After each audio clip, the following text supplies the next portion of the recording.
desde esta orilla, abogado, ¿cómo ven esta posibilidad de poder transitar por aquella alternativa que queremos la mayoría de los ecuatorianos? Esto es el diálogo, esto es el poder asumir una posición responsable que de alguna manera vaya allanando, buscando soluciones a los múltiples problemas que no tiene exclusivamente el sector indígena, sino que tienen también los educadores, los trabajadores de la salud, el campesino, el obrero, el microempresario e incluso los empresarios. Bienvenido, muy buenos días. Muy buenos días, gracias por esta apertura que permite al gremio de los educadores, como es la red, permitir este espacio. Y justamente, como usted bien lo ha nombrado, muchas instituciones, muchas organizaciones, muchos gremios, día a día se van sumando a esta aspiración, a esta noble causa que es sentarse a las mesas de diálogo y sin condicionamientos.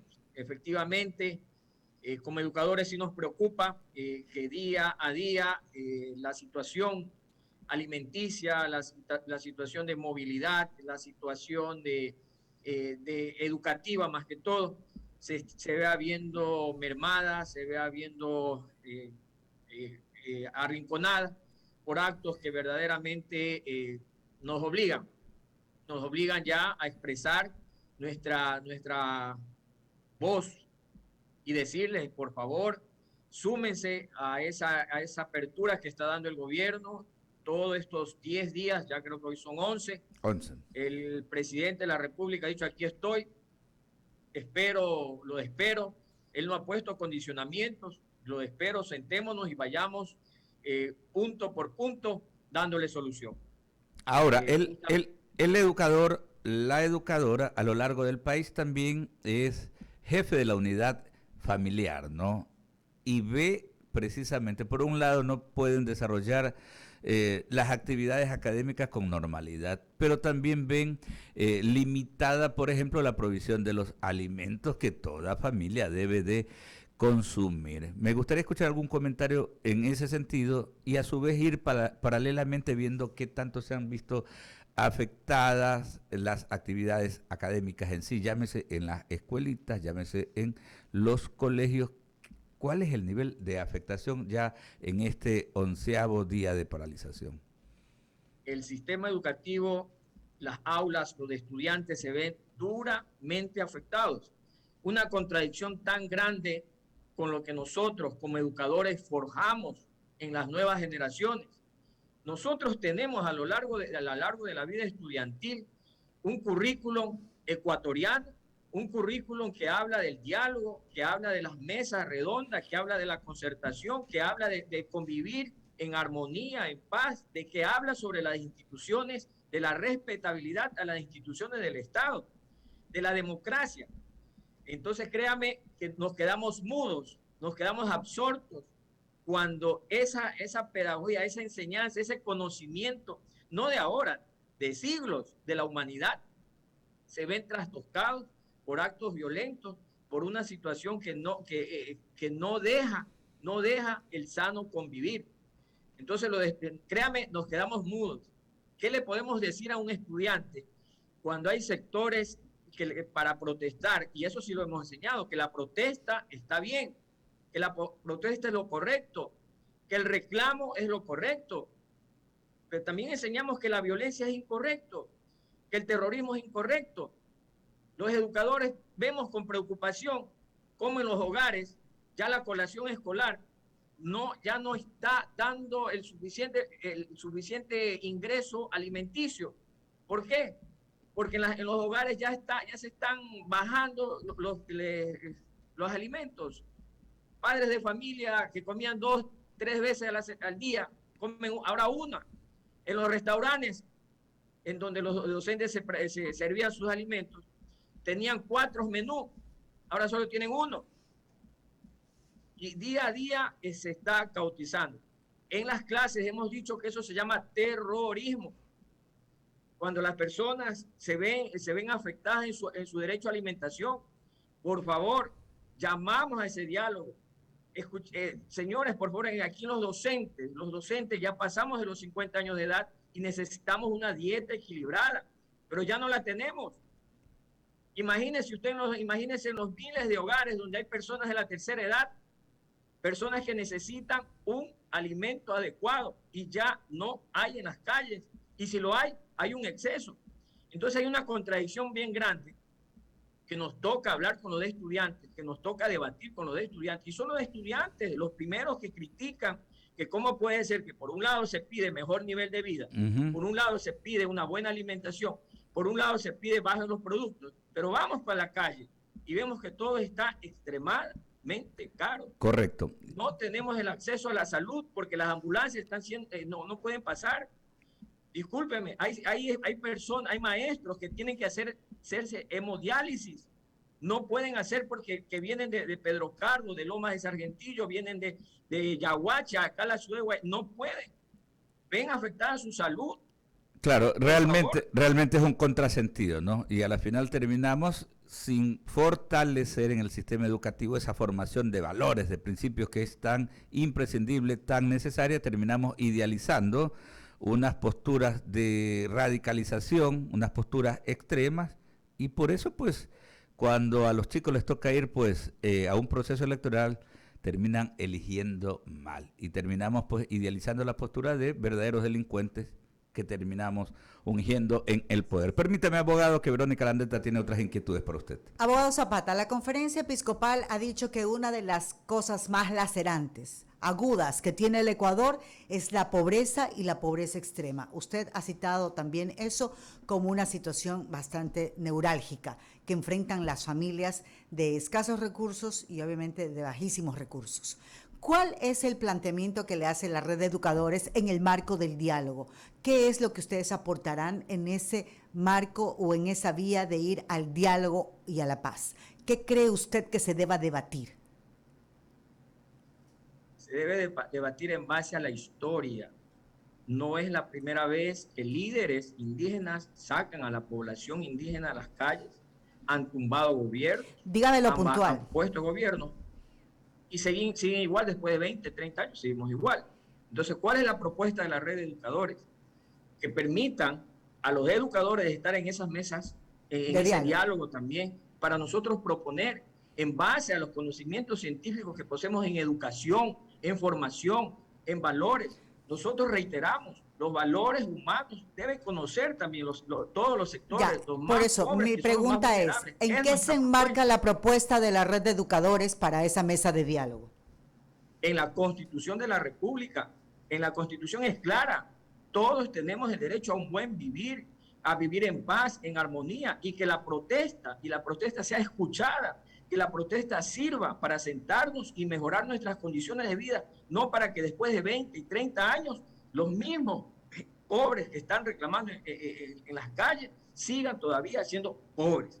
Entonces eso debe de cambiar. Nosotros, la academia, las universidades, los colegios, todas las instituciones educativas tenemos una formación en ese sentido. Tenemos un currículum que nos abre las puertas y los caminos para llegar a los consensos en el ganar, gana usted, gano yo, pero debo ceder también como usted también debe ceder. Esa es nuestra propuesta. Entonces, abogado Zapata, la Constitución sigue vigente. La propuesta de la red de educadores es darle el valor sustancial al conocimiento.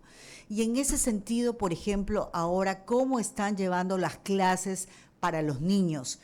Y me refiero obviamente pues a los centros educativos fiscales, porque ya vemos que los particulares pues tienen un sistema de online y bueno, y están en otro nivel. Me gustaría profundizar en el tema de los centros educativos fiscales. ¿Cómo lo están haciendo ahora en estos momentos? En estos momentos, lamentablemente, estamos retomando la época de la pandemia. Y ya todos sabemos, y ustedes como periodistas lo saben bien, que el retroceso no fue de 2 años. Son de 10 años de retroceso en los conocimientos, en los aprendizajes de nuestros estudiantes. No podíamos soportar más, por eso regresamos a las aulas. Pero lamentablemente hoy los estudiantes a media mañana, a media tarde, vienen sus padres desesperados a retirarlos, a golpear las puertas. Señor director, deme a mi hijo, porque no hay transporte, porque vienen allá los violentos, vienen los huelguistas. Entonces, por favor, lamentablemente ya no van a ser 10 años de retroceso en los aprendizajes. Seguimos este retroceso. Ya no serán 10, serán 15, 20 años, por favor. Por eso reiteramos, llamamos a sentarnos al diálogo y por favor también escuchemos no solamente a ellos, escuchen al sector educativo. Queremos salir de la pobreza. Salgamos, pues, señores, con los conocimientos que los hay. Salgamos nosotros con los valores que estamos nosotros repitiendo, pero nos quedamos truncados cuando a media mañana nos piden, sacan a los estudiantes y nos vemos obligados a conectarnos nuevamente de manera virtual, pero para el que tiene. Hablamos de mejorar las condiciones de vida, pero con esto no estamos mejorando la condición de vida de nadie. Si los estudiantes que no tienen ni para el celular, no tienen para el internet, claro, es que nos desbocamos. Suspender las actividades 2, 3 días, miren, ya van 10 días en algunas instituciones. Eso nos preocupa a los educadores. Llamamos a los compañeros indígenas, que en su gran mayoría, son gente muy, muy trabajadora, muy consciente, pero sus dirigentes están tomando otra postura que raya con el terrorismo, al no permitirnos una educación de calidad y calidez a los estudiantes. Hermano, ya pasamos 2 años, otro año más, no, por favor. Así es, abogado Zapata. Si no se tiene ni siquiera para comer, peor para el internet y para esta conexión. Esperemos que todo vuelva a la normalidad. Lorena Vázquez continúa con la entrevista. Es lo que hemos venido diciendo desde esta cabina, desde estos micrófonos. Hemos pasado durante 2 años y medio ya una crisis, una pandemia, guerras en el exterior, en la parte de Europa, que todo ha afectado al país. A nivel mundial, el mundo entero está afectado y Ecuador no es la excepción. Y ahora cuando estamos tratando de restablecernos económicamente, restablecernos socialmente, ocurre esta paralización, una paralización, como usted menciona y como todos decimos, todo el mundo tiene derecho a opinar y a poner su postura en claro, pero no de la forma vandálica, anarquista, con daños a bienes públicos, con daños a bienes patrimoniales, con daños a la humanidad de muchas personas. Entonces, ahí ya se transforma y se convierte todo esto en algo que no era una hoja de ruta a seguir. Entonces, viendo esto de acá, ¿qué es lo que le dirían ustedes como dirigente nacional de la red de educadores en una mesa de diálogo, como usted dice que también quieren ser parte de esta mesa de diálogo con la CONAIE y el gobierno nacional? ¿Cuál es su postura y su hoja de ruta a seguir? Que nos presenten la propuesta. No he escuchado una propuesta, una solución, ok, que no suba la gasolina, listo. Pero todos sabemos que hay ingresos que permiten satisfacer las demandas de toda la sociedad. Bueno, ¿cuál es la propuesta? ¿Cuál es la propuesta ante la salud? Pues ya hay un estado de emergencia en la parte de salud, pero ¿cuál es la propuesta de ello? No se trata de suspender las actividades sin propuestas. Me uno a las palabras de la señora doctora Flor Salazar, ex concejal de Cuenca, donde ella manifiesta efectivamente de que debe de haber para toda protesta una propuesta, ¿no? Hoy he sido invitado, he traído una propuesta de parte de los educadores, un clamor general también de los padres de familia, de estudiantes, que queremos continuar, salir de este estancamiento. Y un llamado de atención también, con lo que acontece todos los días y vemos exhortos en los medios de comunicación. Me da a entender, nosotros, los educadores, hablamos siempre de la institucionalidad del Estado, pero vemos que va un grupo de policías a una determinada población y toda la institucionalidad del Estado es destruida. Vemos como en la Fiscalía del Estado, nosotros hablamos en las clases, hablamos la función de la Fiscalía, de los organismos públicos, pero son atacados. Entonces, ¿de qué estamos hablando? Eso se llama terrorismo. Llamamos a todos ya a sentarnos, hasta ahí nomás. No podemos seguir con más laceraciones a toda la sociedad ecuatoriana. Alberto. Son las 7:46. Abogado, agradecerle muchísimo por estos minutos, ¿no? Y hay que ir a eso, el diálogo es el camino, definitivamente, ¿no? Y es cierto, no se ve, usted mencionaba a la ex concejal de Cuenca, ¿no? Que decía, pues, en alguna locución que ha sido reproducida mucho en las plataformas digitales, que efectivamente no se ve propuesta por ningún lado. Yo siempre les recuerdo a nuestros amigos oyentes y a quienes nos siguen en las diversas redes sociales. Algo que ha sido, pues, histórico para el movimiento indígena, esa posibilidad de, en el actual periodo legislativo, captar la presidencia de nuestro Parlamento, que ahora denominamos Asamblea Nacional Legislativa, y no aprovechar esa coyuntura. A mí sí me sorprende que, por ejemplo, ¿por qué la CONAIE no apuntaló el trabajo de la presidenta Guadalupe Llori? ¿Por qué no se aprovechó ese espacio? Es el espacio político más importante, es el escenario del debate, la Asamblea Nacional, como ocurre en cualquier lugar del mundo. Y no se aprovechó esa coyuntura, y más bien desde adentro, y ahí sí yo diría, con actitudes machistas y hasta misóginas, tiraron abajo la presidencia de una coidearia de ellos, algo que no tiene nombre, en vez de haber aprovechado precisamente, si quieren enarbolarse propuestas a través de la presidencia de alguien que también integra pues el brazo político del movimiento indígena, como es Pachacuti, en el caso de la abogada Guadalupe Llori Abarca. Es muy llamativo aquello, entonces eso desdice precisamente de todo esto que se está generando como supuesta protesta social. Y ojo, que hay muchas cosas, muchas reivindicaciones, que nosotros en estos micrófonos no es necesario haber llegado a esta situación. Nosotros hemos venido sosteniendo, pero hacemos extensivo, porque no solamente la complicación es para el mundo o el sector indígena, sino es para diversos sectores que en conjunto, como sociedad y en armonía, debemos de ir buscando los mecanismos en democracia también, y en este modelo de vida republicana que tenemos, buscar los mecanismos para en conjunto poder salir. Abogado, muchas gracias por atendernos. Gracias, muy amables. Son Buen las día. 7 de la mañana con 48 minutos. 7 con 48 minutos. Nos mencionaba Charlie que en Ibarra de alguna manera se ha generado problemas. Se han tomado la planta de agua, la planta de suministro de agua en Ibarra. Imagínense.